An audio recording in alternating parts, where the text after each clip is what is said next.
escaped, hit the one ball, fluked it, gained shape on the two, and from there it was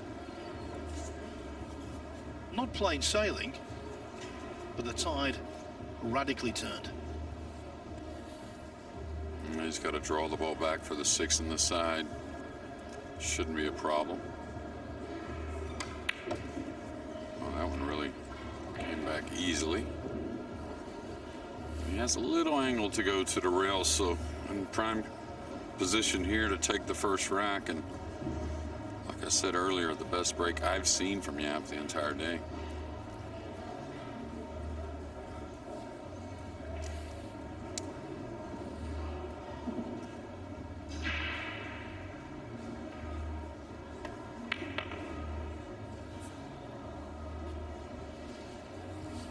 Here, what we talked about earlier from Aloysius is his very good cue ball, very consistent. What he does almost always makes sense.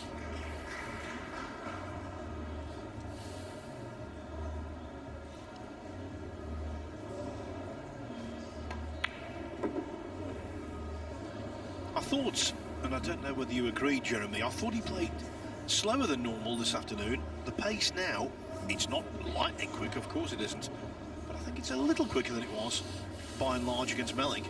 Yeah, absolutely, and I think that goes along with what I was talking about earlier as far as him stressing a little more from shot to shot, that, you know, these guys, that's their living. This is the, you know, one of two of the biggest titles, and some say the biggest title in the game, and they all want it, but you still have to try and stay as loose as possible. That's when you play your best pool.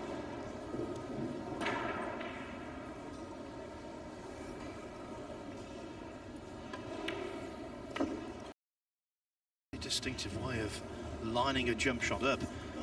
The cue is so close to the cue ball, and then he pulls it back.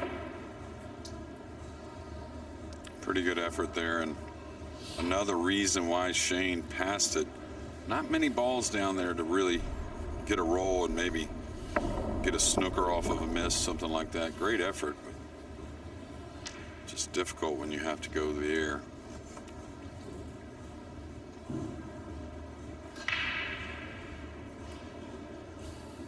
Although he's been dominant, Van Boening, not the first time he's been 1-0 down in a match. He was 1-0 down in his opening contest against Masato Yoshioka. Might well have been 2-0 down. Yoshioka missed the 8 ball, and then from there on it was one-way pool. Yeah, Shane really feeds off of, you know, making these tough shots early. Slid that one in. And I really think one of the best things for Shane here in the last year or so is just the stroke has gotten better. Even sweeter or cleaner, as some say. Difficult little rack, just because if you get a little out of line, you have to deal with some impeding balls. He's going to come back for the 5 in the side, and that could get a little tricky getting on the 6, especially if he ends up short. This is what I was talking about. If he has to deal with the 7, you may see him end up banking this 5 ball, Phil, which has everything to do with the cue ball. Maybe draw off the 7, maybe, I don't know. I would consider the bank shot myself. Anything else, you're going away from the 6, and you're having to try and figure out how much 7 ball you're going to contact. Where's it going to send me? Now that's what he's trying to calculate now, but the thing is, you can do your best, but how you hit the 5 to the pocket has every bit to do with how much 7 you contact, how much speed's on the ball. If he takes on the bank shot, it's a little tougher shot to pocket, but the cue ball would be a little better. Oh, he drew off the 7 nicely.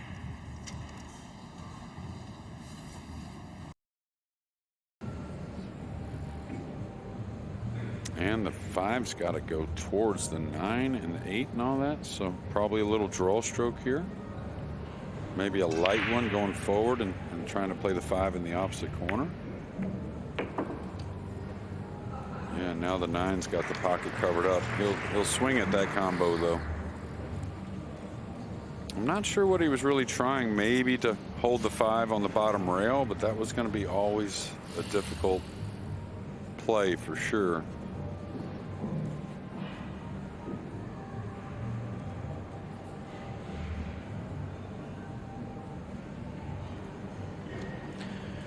Lots of table between 5 and 9, even though the 9's in close proximity to the pocket.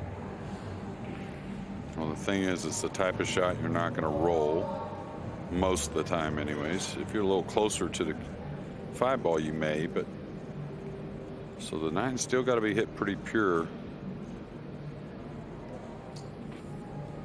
And a little awkward cueing over the pocket, it seems.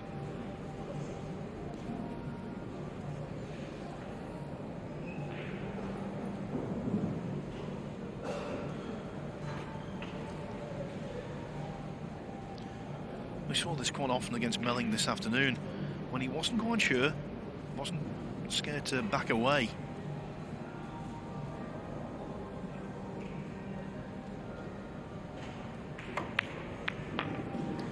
Never in any doubt whatsoever. And so for the first time in this championship, Shane Van Boening loses 3 racks in a match. At least 3 racks, because Aloysius Yapp is giving as good as he's getting right now.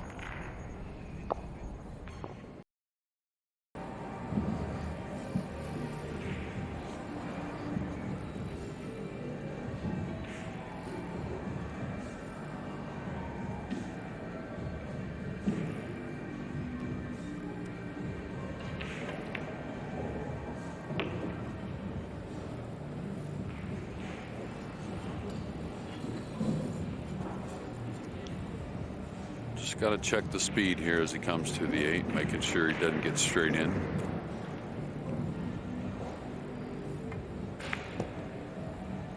Making sure he gets that nice little bounce off the bottom rail.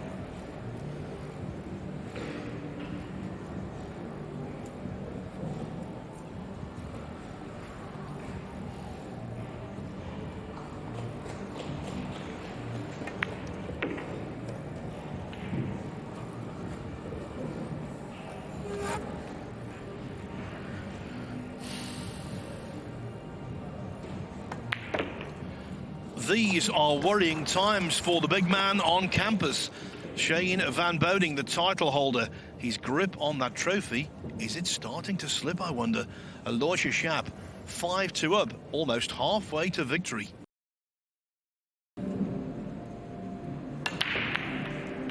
Oh, that's the one he wanted to stay away from, but that's the gamble with the cut break. Sometimes you fluke the 9 in. Sometimes you get great kisses that get you shots, but there, that was just off to the side, and you could see the arc of the cue ball. So many matches pivot on a scratch off the break. Jayson Shaw was the smarter play, and the reason why, you're going to guaranteed get pretty heavy on this 6, so it's up to you to just bury a big shot with the 6 going down the rail, and position should be fair. Got a little more angle. This is odd. I don't know what he's going to do here. Is he going to hit it light and take a big cut shot on the 7? Is he going to go down and underneath the 7? Oh, really cleanly struck. And look how much he got out of the cue ball. Wow. I think the word is class. World class. Yeah, definitely pure class, whatever you want to call it.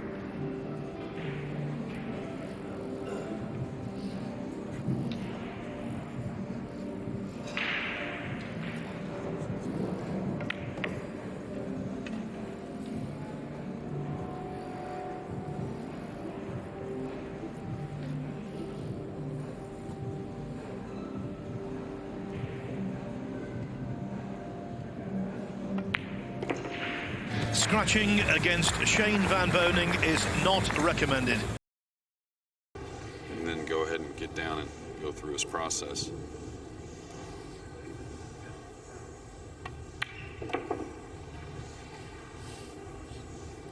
I'm not not saying it was looking bleak. It was 5-2 down, but it was looking a wee bit worrying, wasn't it? And then the scratch happened and everything is just completely turned on its head. Well, I mean, if you're an SVB fan or somebody that's watched him so much, you know, the way he started this event, you could label what 4-2 or 5-2 looked like compared to the other matches were a breeze, right? There were a lot of words you could have used, and bleak was definitely one of them. He's going to pound this to the rail a little bit. Don't let it get away from you.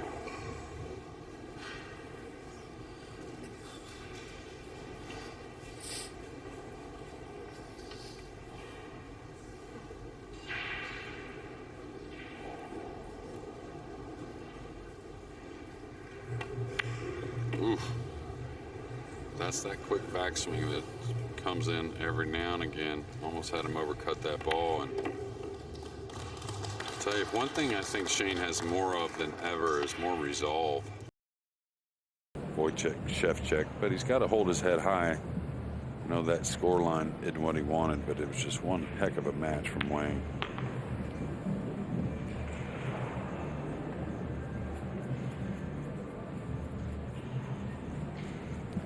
He knows everything that's going on, Shane Van Boening, at the tournament. Comes in, watches how the table is breaking, looks around at potential challenges and problems from other players. Who's shooting hot? And no doubt he will know that Huang lies in wait next, as he gets a nice nudge there on the 7. And this run of racks looks set to continue. Yeah, could have ended up on top of the 7. Much worse after bumping it, but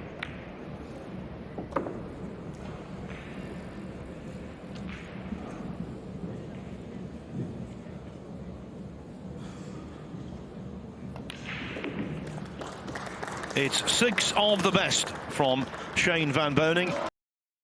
Our current score is 8-5. And so the crowd is concentrated around a smaller amount of tables, and the atmosphere has improved even more. yeah, absolutely. And wow, it just seems like he's smoking them even more every rack. 2's going to spin. Now let's see how aggressive he wants to stay. This is a difficult one to cut at. And the only reason being is the position. Hard to get position on the pink 4.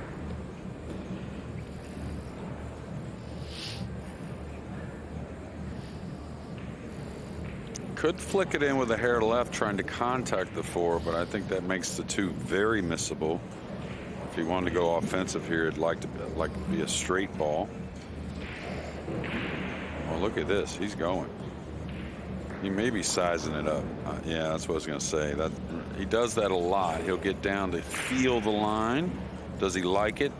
Now, the thing is, this isn't the shot that really Shane shoots a ton from distance with a lot of tip position, that being left English. So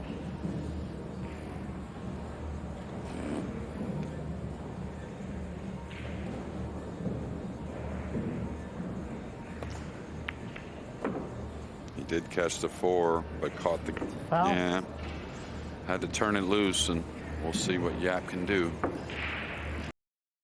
That means trying to use the 7-8 5 ball as some type of protection as the cue ball goes up table.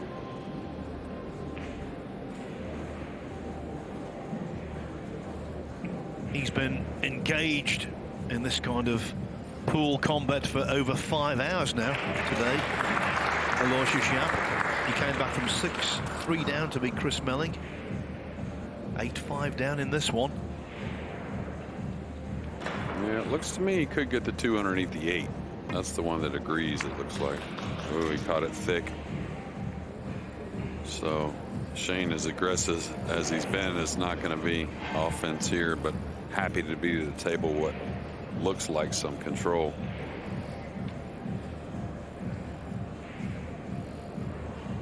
Okay, the 7's there, so he really wants to creep him up on the 8 as he subtly moves the 2. If he can do that, this could be a difficult kick shot.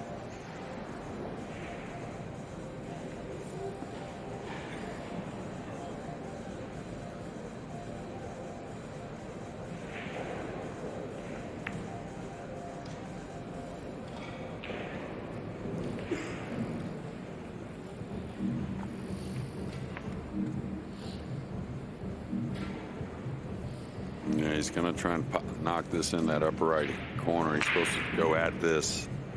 You don't want to hit it 100 miles an hour, but give it a firm hit. Trying to hit it solid, create some movement. I like drawing into this ball a little more myself. Could follow. Some safeties in mind with a high ball. High ball you can scratch off the 2 in the upper left-hand corner as well.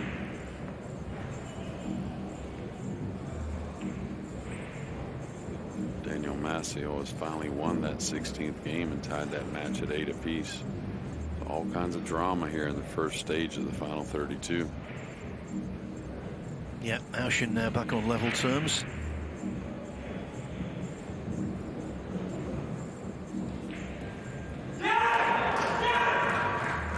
It's Mika Immonen, I can hear that. Oh wow, he missed it. Didn't expect that. Wow.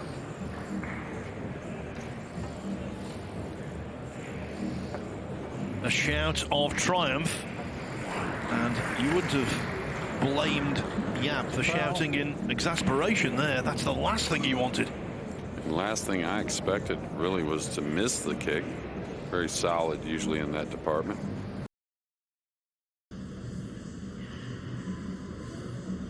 It should hit this somewhat thick.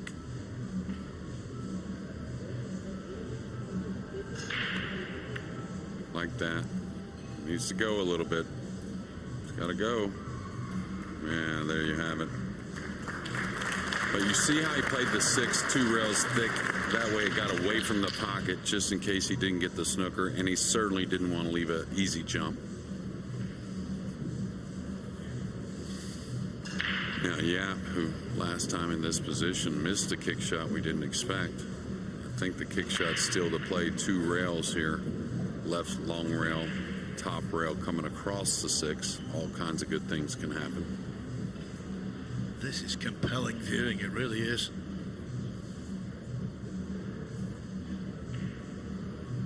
Well, that's the thing with the new format, the new rules, all the little subtle changes that Matchroom's put in place. When you catch the greatest players in form, that's when you really start to see the beauty of the game and how much there really is to it. I don't like this play with the jump cue, because you're going to want to hit a hair spin on this, and this can get away from you. Of course, these guys are so much better with the jump cue than the players from my generation. Now, what does he do with the jump? Does he try to play some safety? Does he bank it to the lower left?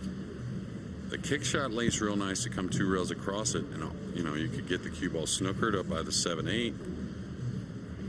Now, if he does jump, I like him trying to make it. Go for the bank.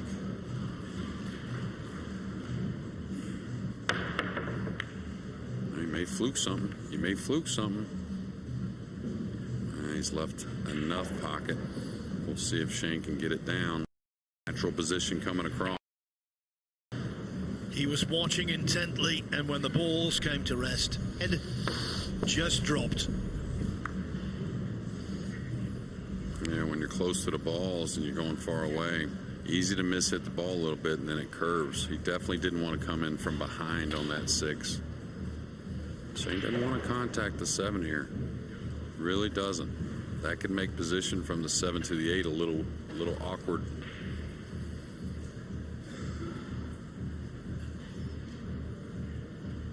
This looks natural to me. Maybe not. Maybe the 9's a little more in play coming across the table.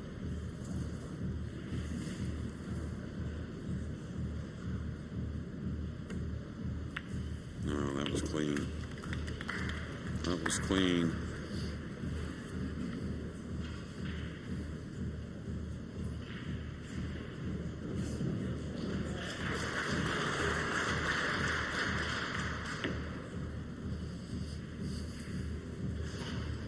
In 1991 in Las Vegas, Earl Strickland successfully defended the World Nineball Championship title. No one's done it since. Is the dream still alive for Shane Van Boening?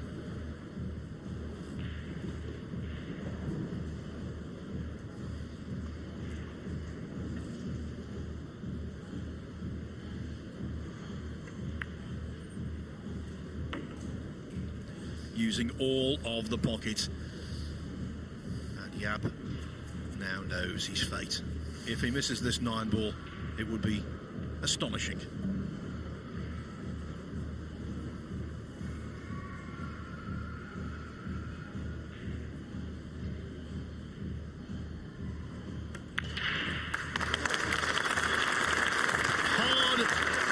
Nails Shane Van Boening.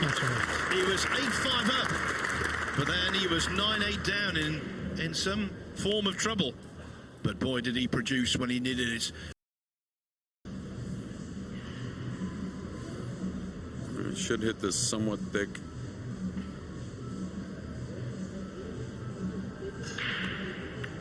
Like that. Needs to go a little bit. It's got to go. Yeah, there you have it. But you see how he played the 6 2 rails thick. That way it got away from the pocket just in case he didn't get the snooker, and he certainly didn't want to leave an easy jump. Now Yapp, who last time in this position missed a kick shot we didn't expect. I think the kick shot's still to play 2 rails here. Left long rail, top rail coming across the 6. All kinds of good things can happen. This is compelling viewing, it really is.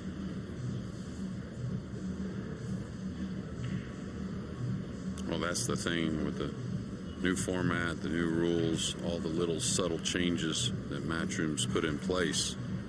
When you catch the greatest players in form, that's when you really start to see the beauty of the game and how much there really is to it.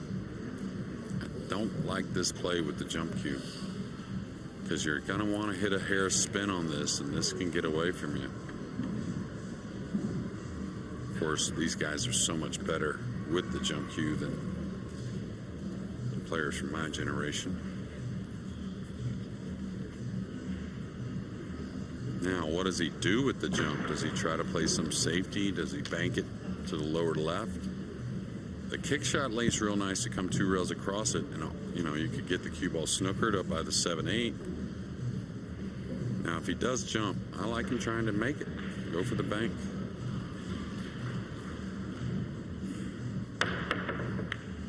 He may fluke something. He may fluke something.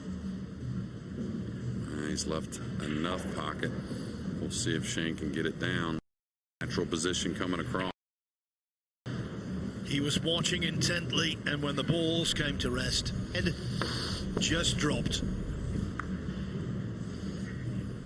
Yeah, when you're close to the balls and you're going far away, easy to miss-hit the ball a little bit, and then it curves. He definitely didn't want to come in from behind on that 6. Shane doesn't want to contact the 7 here. Really doesn't. That could make position from the 7 to the 8 a little awkward.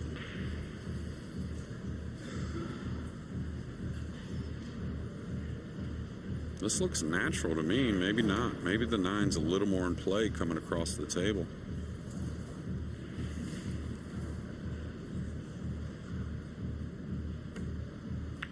No, that was clean. That was clean.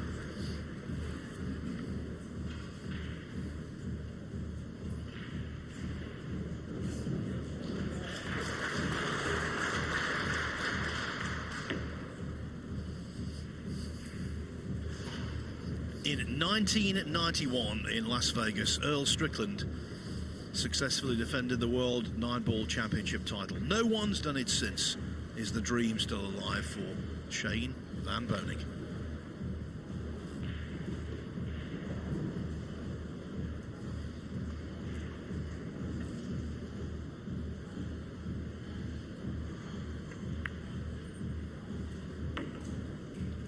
Using all of the pocket. And Yapp now knows his fate. If he misses this 9-ball, it would be astonishing.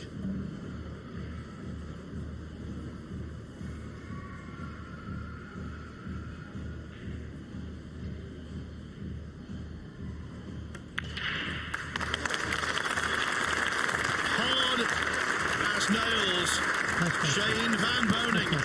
He was 8-5 up, but then he was 9-8 down in some form of trouble. But boy, did he produce when he needed it. decided to switch it up, some sort of elbow or shoulder injury. He said he was in pain playing right-handed. He was pretty adept with the left hand, but to then go on and almost just retrain yourself, I mean, he's here playing Jayson Shaw in the last 32.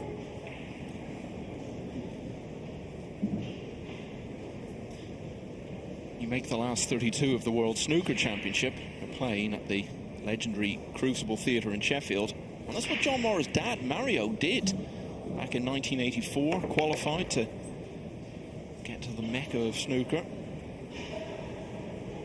Beaten in the first round by fellow Canadian Cliff Thorburn, who had been champion 4 years earlier. Got within a frame of qualifying again the following year, and was ranked as high as 35 in the world at one point.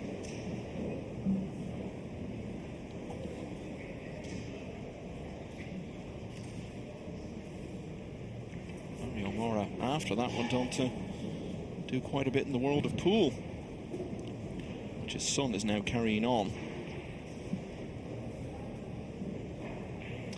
Albin Ocean, twice winner of this championship, the only man to have been in the final 4 times, is on the hill now against Daniel Maciol. 10-9 in that one.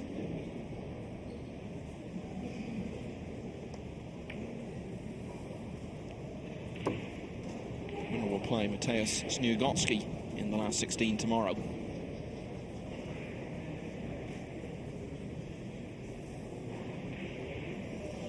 It's a better shot than it looked from Jayson. Just when you've got to roll the ball in, it's not the kindest of shots. Pool players, top pool players, always prefer to play with a bit of spin or a bit more pace.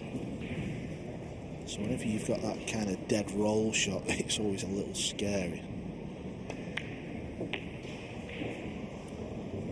Early days, but this is just the start Jayson wanted and needed.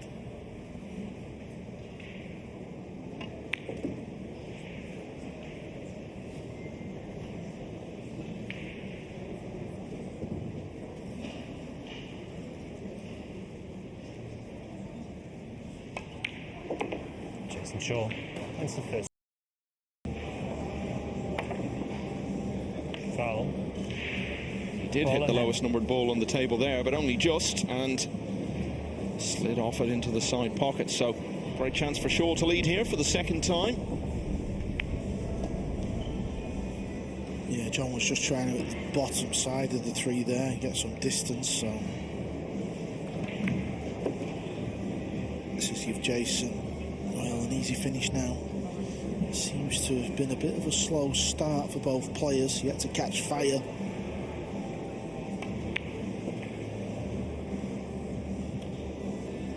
Just to explain those numbers in brackets after the players' names, that's their seeding for the tournament, but the seedings were set on the basis of the rankings at the end of 2022. As I was saying, Morra, that 7 just wriggles in. He's picked up points in a couple of events already this year and moved up to 21. And Shaw has actually advanced now to world number 4, having already won Turning Stone for the 9th time early in this new year. Jayson And early in this Shaw match, he leads 2-1. Some good wins to get that far against Copigny, Denis Orcolio.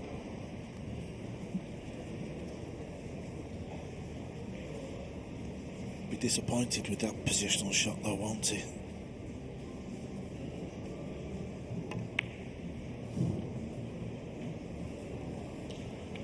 Well, that's a lot better, Michael. I think he's going well into the 8. Certainly looks like it from the TV camera. That's what you've got to do though, you know, sometimes you're going to play these racks and you're not going to get the cue ball where you want, so we've seen it with SVB at 10-9, played a poor positional shot but then played a fantastic safety shot and ended up winning the match.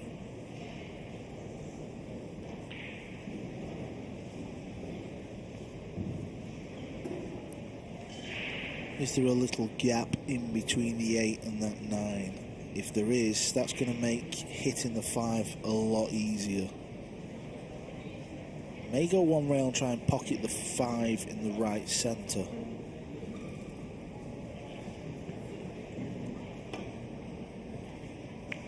Foul. Wrong ball. The wrong ball. He wanted the 5 in that pocket. Shoot the red 3 in the bottom right corner. He will, but he can't do it. He's going to spin this round.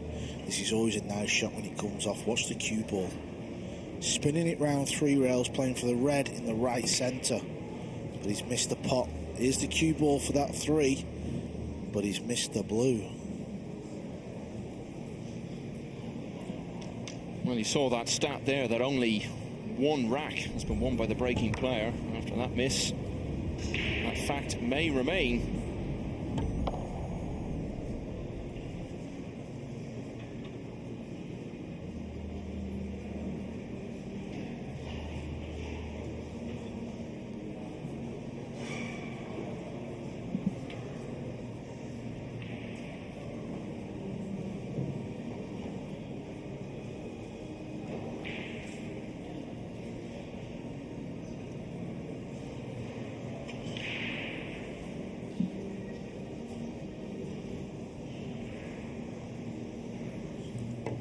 Thin one.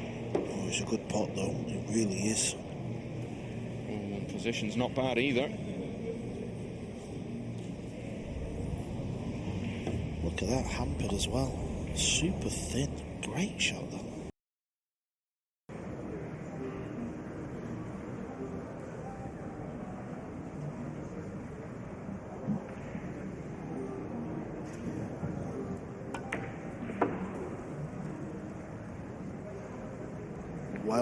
Well, would you just look at that? I think he heard you writing off his chances of seeing it out from here. Look at the cue ball, just flicks the brown away and leaves himself a shot on the 5. Pinpoint precision from the Canadian. So this was the cue action from about 4 years ago when he used to play right-handed.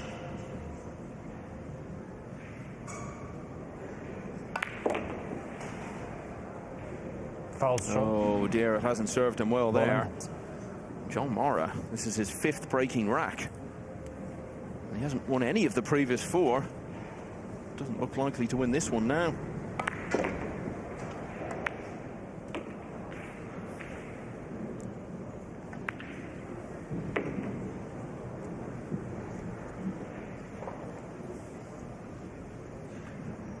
So back and forth it goes, and for the 4th time, Shaw is going to be too clear here. That's fine by him. Shaw now leads by 6 racks to 4. Michael, obviously you work in the snooker world, don't you? And the last couple of years, we've seen a lot of the younger 9-ball players winning the events. I wonder why we're not seeing mid-40s to 50s winning the 9-ball as well. Within snooker, if you look at Williams, O'Sullivan, it's happening in the snooker. Yeah, and loads of other players as well. Joe Perry, Robert Milkins, guys past the midpoint of their 40s. So what are you saying, why is that not happening in this sport? Yeah, I mean, I'm not saying it's not going to happen, but I just feel like we've just seen Thorsten Holman, early to mid-40s go out. Niels is still in Pagalainen, but they're not really winning, are they? The difference is that in snooker there isn't a new generation coming through to challenge those over 40s, whereas in pool there quite clearly is, with Ocean, Filler, who's a good bit younger. That's the simple reason, really. What's coming through in snooker is not as good as what's already established there, and it's the opposite in pool. A new generation of dedicated professionals. Morra's just made life a little hard for himself here because he's hampered over the 9-ball. He doesn't want to be anywhere near the 9.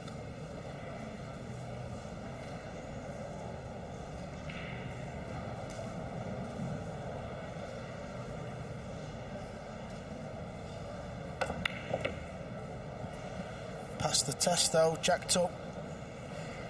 Yeah, and he's finding his best form as we enter the key stages of this match.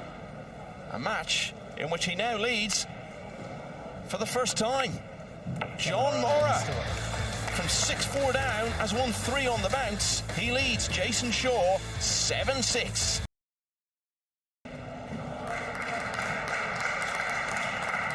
Mario He has won rack 12 to go 8-4 up on Ko Ping Chung. And Alex Pagulayan has pulled one back. He trails Alexa Pechelge, only 7-6 now.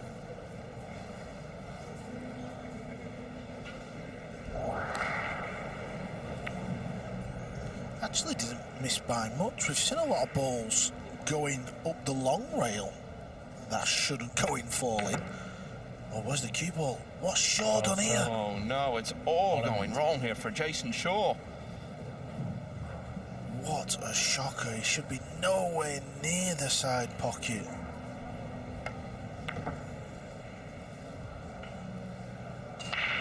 Just didn't get into the cue ball enough. Here's another look. Actually didn't play it with low spin, draw rather. He just played it with left English. Will Jayson Shaw be here as well? It's looking a lot more likely now than it did about 15 minutes ago. This is going to be 3 racks in a row for him. Yeah, Jayson, of course, will hear that huge roar, and that will gee him up as well.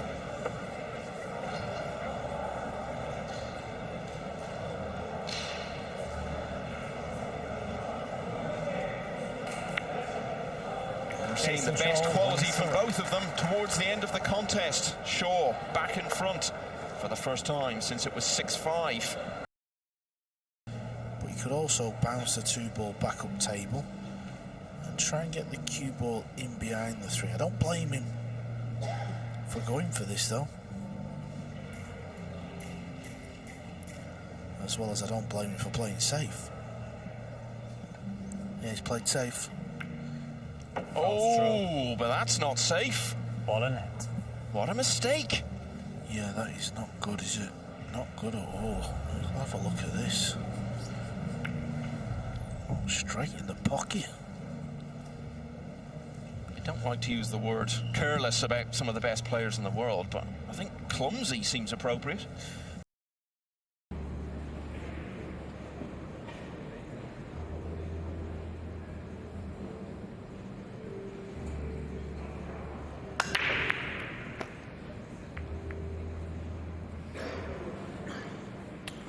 He's got a shot here. He has got a shot on the 2. There is a gap there. Will Jayson Shaw get out of his seat in this final rack?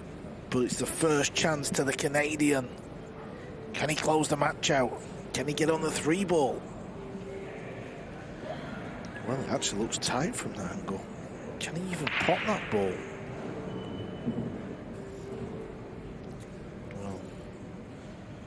Face tells it all. That camera angle makes it look like he can pot the 2, but the other one, yeah, that is, wow. Can he pot the 2?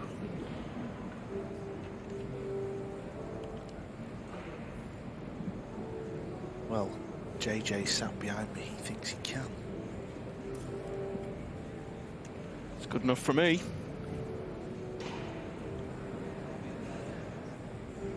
This is definitely tight, this one. I'm not so sure.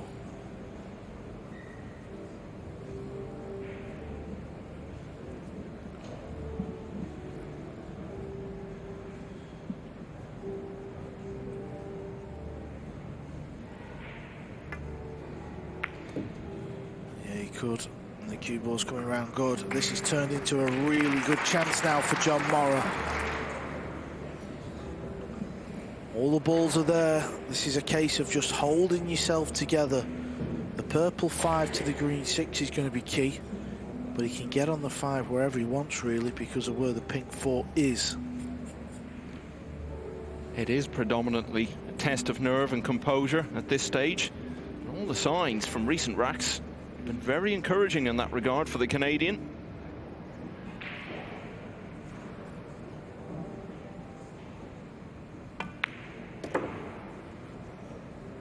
Overrun the cue ball a little bit there.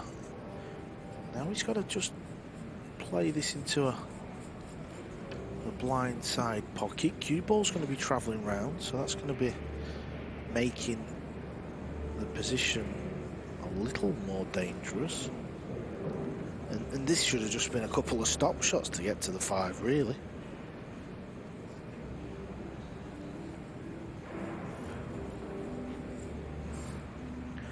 I wonder if the brown 7 passes the 8 ball. If it does, that is going to be good news for John Morra. If it doesn't, it might help Shaw. Needs a cue ball to keep rolling. It's a little shy of pace. Oh, it's tight.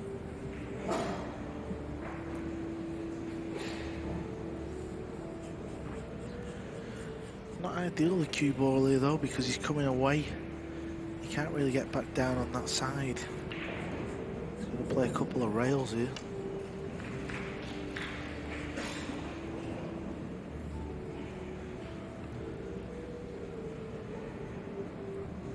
Could also try and play near the 9 softly, but he isn't because of where he's aiming on the cue ball, so he's going twice across. Oh no, he's played that nice. He could just float it in. This isn't bad, you know. I think he can play for the brown 7 in the same pocket as this 6. This is pretty much the shot. If he gets the cue ball back to where it is now, he's won the match. This is Shaw's last chance to stay in this year's World Nineball Championships. It's all about this shot now. Can he pot it? Can he get the cue ball back where it is? Shaw's looking at the TV screen in the distance. It's in the heart of the pocket. What's the pace like? Pace is fine. He can go off the back rail again.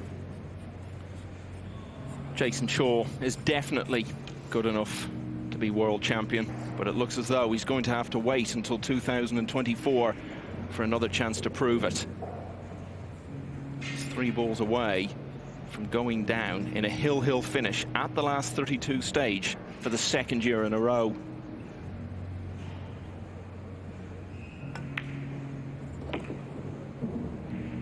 It was a safety shot from Shaw at 10-9 up. It was a poor shot. He could have gone game, took a risk. He decided not to. And it looks like it's going to cost him this match and a place in tomorrow's last 16.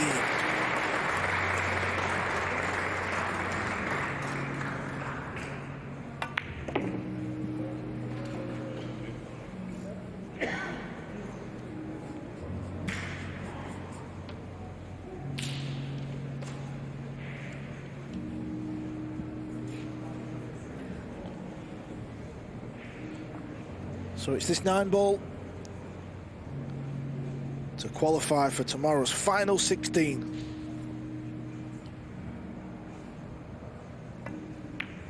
JM stands for John Morra and also for just marvellous.